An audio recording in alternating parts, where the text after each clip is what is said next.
വയനാട്ടിലെ ഉരുൾപൊട്ടൽ ദുരന്ത പുനരധിവാസത്തിനായി 2 കോടി രൂപ നൽകാൻ സഹാറ ഗ്രൂപ്പിന് സുപ്രീം കോടതിയുടെ നിർദ്ദേശം. ഉപഭോക്തൃ കേസിലെ കോടതി വിധി പാലിക്കാത്തതിനുള്ള പിഴത്തുക കൈമാറാനാണ് ഉത്തരവ്. തുക മുഖ്യമന്ത്രിയുടെ ദുരിതാശ്വാസ നിധിയിലേക്ക് നൽകണമെന്നും ജസ്റ്റിസുമാരായ ഹിമ കോഹ്ലിയും സന്ദീപ് മേത്തയും അടങ്ങുന്ന ബെഞ്ച് നിർദ്ദേശിച്ചു. സഹാറ ഗ്രൂപ്പ് നിർമ്മിച്ച വീട് വാങ്ങിയവരുമായുള്ള കേസിൽ ഏതാനും ഉപഭോക്താക്കൾക്ക് ഫ്ളാറ്റ് നൽകാൻ കോടതി കഴിഞ്ഞ വർഷം ഉത്തരവിട്ടിരുന്നു. 6 തവണ അവസരം നൽകിയിട്ടും ഉത്തരവ് പാലിക്കാത്തതിനാലാണ് സഹാറ ഗ്രൂപ്പിന് 2 കോടി രൂപ പിഴ ചുമത്തിയത്. പാകിസ്ഥാൻ പതാകയും ചിഹ്നങ്ങളും പതിച്ച ബലൂൺ വിൽപ്പനയ്ക്ക് വെച്ചെന്ന് പരാതിക്ക് പിന്നാലെ പോലീസ് കേസെടുത്തു. ഏരൂര് ചേലക്ക വഴിക്ക് സമീപത്തുള്ള ബിസ്മി സ്റ്റോഴ്സ് കട പോലീസ് അടപ്പിച്ചു. ഈ കടയിൽ നിന്നും ബലൂൺ വാങ്ങിയ ഏരൂര് സ്വദേശിക്കാണ് ഐ ലവ് പാകിസ്ഥാൻ എന്നെഴുതിയ ബലൂൺ ലഭിച്ചത്. തുടർന്ന് പോലീസിൽ പരാതി നൽകുകയായിരുന്നു. ജന്മദിനാഘോഷത്തിനായാണ് 40 ബലൂണുകൾ അടങ്ങിയ പാക്കറ്റ് വാങ്ങിയത്. ഇതിൽ നിന്നാണ് ഇത്തരത്തിൽ എഴുതിയ ഒരു ബലൂൺ ലഭിച്ചത് എന്നാണ് പരാതിയിൽ പറയുന്നതെന്ന് പോലീസ് പറഞ്ഞു.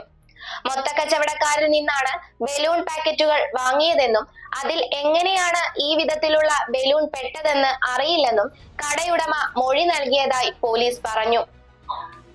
ഒളിമ്പിക്സിന് കൊടിയിറങ്ങിയതിനെ തുടർന്ന് സോഷ്യൽ മീഡിയ നീരജ് ചോപ്രയ്ക്കും മനു ഭാക്കറിനും പിന്നാലെയാണ്.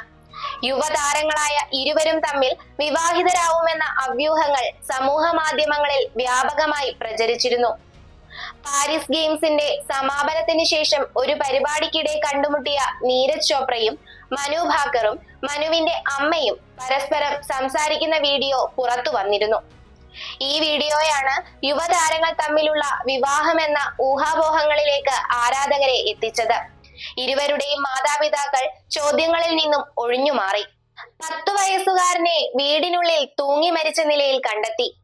തൃശൂർ ചേലക്കര ചീപ്പാറ സ്വദേശി സിയാദ് ഷാജിദ ദമ്പതികളുടെ മകൻ ആസിം സിയാദിനെയാണ് ചൊവ്വാഴ്ച രാത്രിയോടെ വീടിനുള്ളിൽ തൂങ്ങിയ നിലയിൽ കണ്ടെത്തിയത്.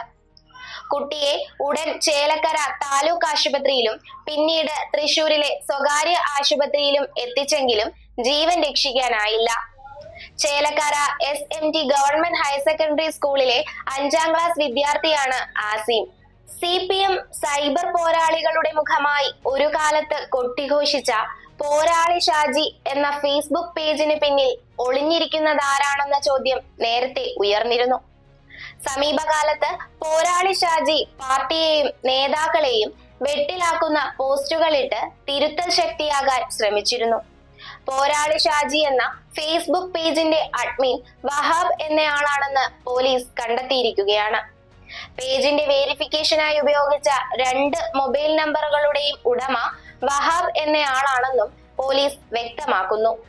വടകരയിലെ കാഫിർ പ്രയോഗം സ്ക്രീൻഷോട്ട് പങ്കുവച്ചതുമായി ബന്ധപ്പെട്ട അന്വേഷണത്തിനിടെയാണ് പോരാളി ഷാജി ആരെന്ന് പോലീസ് അന്വേഷിച്ചത്. ഗോവ ഗവർണറുടെ സന്ദർശനത്തിന്റെ ഭാഗമായി തൊടുപുഴ ബസ് സ്റ്റാൻഡിൽ VIP ഡ്യൂട്ടി ചെയ്തുകൊണ്ടിരുന്ന വനിതാ പോലീസ് ഉദ്യോഗസ്ഥയെ അടിച്ചു വീഴ്ത്തിയ സിവിൽ പോലീസ് ഓഫീസറെ സസ്പെൻഡ് ചെയ്തു. മുട്ടം സ്റ്റേഷനിലെ CPO വെങ്ങല്ലൂർ സ്വദേശി സിനാജിനെയാണ് സസ്പെൻഡ് ചെയ്തത്. ജില്ലാ പോലീസ് മേധാവിയുടേതാണ് നടപടി. തൊടുപുഴ സ്റ്റേഷനിലെ വനിതാ പോലീസ് ഉദ്യോഗസ്ഥയ്ക്കാണ് ഞായറാഴ്ച രാവിലെ മർദ്ദനമേറ്റത്. മർദ്ദനമേറ്റ വനിതാ പോലീസ് ഓഫീസർ പരാതി നൽകിയിട്ടില്ല. രഹസ്യാന്വേഷണ വിഭാഗം ഉന്നത ഉദ്യോഗസ്ഥർക്ക് നൽകിയ റിപ്പോർട്ടിലാണ് അച്ചടക്ക നടപടി.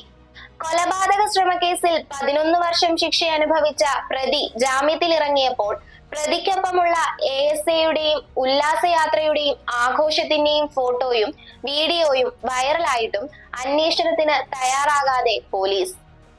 11 വർഷം മുമ്പ് ആലപ്പുഴയിൽ നടന്ന കൊലപാതക ശ്രമത്തിൽ ഹൈക്കോടതി ജാമ്യം നേടിയ 3ാം പ്രതി ഉളുക്കുണ്ണി എന്ന ഉണ്ണിക്കും സുഹൃത്തുക്കൾക്കുമൊപ്പമാണ് ആലപ്പുഴ AR ക്യാമ്പിലെ ASI ശ്രീനിവാസൻ ആഘോഷം നടത്തിയത്. കഴിഞ്ഞ മാർച്ചിൽ നടന്ന ആഘോഷത്തിന്റെ വിവരങ്ങൾ ഉന്നത പോലീസ് ഉദ്യോഗസ്ഥരെ അറിയിച്ചെങ്കിലും സംഭവത്തിൽ നടപടിയില്ലാതിരിക്കെയാണ് ഫോട്ടോയും വീഡിയോയും വൈറലായത്. പെരുമ്പാവൂർ KSRTC ബസ് സ്റ്റാൻഡിന് സമീപമുള്ള പാരഡൈസ് ഇൻ ലോഡ്ജിൽ അനാശാസ്യം നടത്തിയതിന് ലോഡ്ജ് മാനേജർ അടക്കം 3 പേർ പിടിയിൽ. ആസാം നൌഗാവ് സ്വദേശികളായ മൈനുൽ ഹക്ക്, ഇക്രാമുൽ ഹക്ക്, മാനേജർ കാലടി മറ്റൂർ പ്ലാംകുടി വീട്ടിൽ രോഹിത് എന്നിവരെയാണ് പെരുമ്പാവൂർ ASPയുടെ നേതൃത്വത്തിലുള്ള പ്രത്യേക അന്വേഷണ സംഘം പിടികൂടിയത്. ലോഡ്ജിന്റെ അണ്ടർഗ്രൗണ്ടിലുള്ള 2 റൂമുകളിൽ നടന്ന അനാശാസ്യമാണ് പോലീസ് പിടികൂടിയത്. മമ്മൂട്ടിയെ നായകനാക്കി നവാഗതനായ ഡിനോ ഡെന്നിസ് തിരക്കഥ രചിച്ച് സംവിധാനം ചെയ്ത ബസൂക്കയുടെ ടീസർ ഓഗസ്റ്റ് 15 രാവിലെ 10 മണിക്ക് റിലീസ് ചെയ്യും. ഒരു ബിഗ് ബജറ്റ് ഗെയിം ത്രില്ലറായി ഒരുക്കുന്ന ഈ ചിത്രത്തിൽ തമിഴ് സംവിധായകനും നടനുമായ ഗൗതം വാസുദേവ് മേനോൻ ഒരു നിർണായക വേഷം ചെയ്യുന്നു. കാപ്പ, അന്വേഷിപ്പിൻ കണ്ടെത്തും എന്നിവയ്ക്ക് ശേഷം തിയേറ്റർ ഓഫ് ഡ്രീംസ് നിർമ്മിക്കുന്ന ചിത്രമാണ് ബസൂക്ക. മലയാളത്തിലെ എക്കാലത്തെയും മികച്ച തിരക്കഥാ രചയിതാക്കളിൽ ഒരാളായ കലൂർ ഡെന്നീസിന്റെ മകനാണ് ബസൂക്കയുടെ സംവിധായകനായ ഡിനോ ഡെന്നീസ്. ബോക്സ് ഓഫീസിൽ കുതിച്ച് ധനുഷ് ചിത്രം രായൻ. ഒന്നിലധികം ബോക്സ് ഓഫീസ് റെക്കോർഡുകളും തകർത്തുകൊണ്ടാണ് ചിത്രത്തിന്റെ കുതിപ്പ്. ആഗോളതലത്തിൽ ഇതുവരെ 180 കോടിയിലധികം രൂപയാണ് ചിത്രം നേടിയിരിക്കുന്നത്. ഈ വർഷം 180 കോടി ക്ലബിലെത്തുന്ന തമിഴ് ചിത്രമെന്ന ഖ്യാതി രായൻ സ്വന്തമാക്കി. തമിഴ്നാട്ടിൽ നിന്ന് മാത്രം 75 കോടിയിലധികം രൂപ ചിത്രം നേടിക്കഴിഞ്ഞു. മോഹൻലാൽ ആദ്യമായി സംവിധായകനാകുന്ന ബറോസിന്റെ റിലീസ് വൈകുമെന്ന് റിപ്പോർട്ട്. സെപ്റ്റംബർ 12-ന് ഓണത്തോടനുബന്ധിച്ച് റിലീസായിരുന്നു നിശ്ചയിച്ചിരുന്നത്. ചില സാങ്കേതിക കാരണങ്ങളാൽ റിലീസ് മാറ്റുകയായിരുന്നുവെന്നാണ് വിവരം. പുതിയ റിപ്പോർട്ടുകൾ അനുസരിച്ച് ഒക്ടോബർ 10-നായിരിക്കും ബറോസിന്റെ റിലീസ്. ആസിഫ് അലി, അനശ്വര രാജൻ എന്നിവരെ കേന്ദ്ര കഥാപാത്രങ്ങളാക്കി ജോഫിൻ ടി ചാക്കോ സംവിധാനം ചെയ്യുന്ന രേഖാചിത്രം എന്ന ചിത്രത്തിന്റെ ഫസ്റ്റ് ലുക്ക് പുറത്ത്. പോലീസ് വേഷത്തിൽ ആസിഫ് അലിയും കന്യാസ്ത്രീയായി അനശ്വര രാജനും ചിത്രത്തിൽ വേഷമിടുന്നു. ത്രില്ലർ ഗണത്തിൽപ്പെടുന്ന ചിത്രം എന്നാണ് പോസ്റ്റർ നൽകുന്ന സൂചന. മനോജ് കെ ജയൻ, ഭാമ അരുൺ, സിദ്ദിഖ്, ജഗദീഷ്, സായി കുമാർ, ഇന്ദ്രൻസ്, ശ്രീകാന്ത് മുരളി, നിശാന്ത് സാഗർ, പ്രേം പ്രകാശ്, ഹരിശ്രീ അശോകൻ തുടങ്ങിയവർ പ്രധാന വേഷം ചെയ്യുന്നു. വ്യാജ പരസ്യങ്ങളുടെ പേരിൽ ബാബ രാംദേവിന്റെ പതഞ്ജലി ഗ്രൂപ്പിനെതിരായ കോടതിയലക്ഷ്യ നടപടികൾ സുപ്രീം കോടതി അവസാനിപ്പിച്ചു. ഇനി ഇത്തരം പരസ്യങ്ങൾ നൽകരുതെന്ന ശക്തമായ മുന്നറിയിപ്പോടെയാണ് കേസ് അവസാനിപ്പിച്ചത്. ഇത് ലംഘിച്ചാൽ കർശന നടപടി സ്വീകരിക്കുമെന്ന് പതഞ്ജലി സ്ഥാപകരായ ബാബ രാംദേവിനും ആചാര്യ ബാലകൃഷ്ണയ്ക്കും സുപ്രീം കോടതി മുന്നറിയിപ്പ് നൽകി. കോവിഡ് പ്രതിരോധ വാക്സിനെതിരെ അപകീർത്തികരമായ പ്രചരണം നടത്തിയതാണ് പതഞ്ജലിക്ക് വിനയായത്. പതഞ്ജലി പുറത്തിറക്കിയ കൊറോണിൽ എന്ന മരുന്ന് കോവിഡിനെ പ്രതിരോധിക്കുമെന്നും പരസ്യത്തിൽ അവകാശപ്പെട്ടിരുന്നു.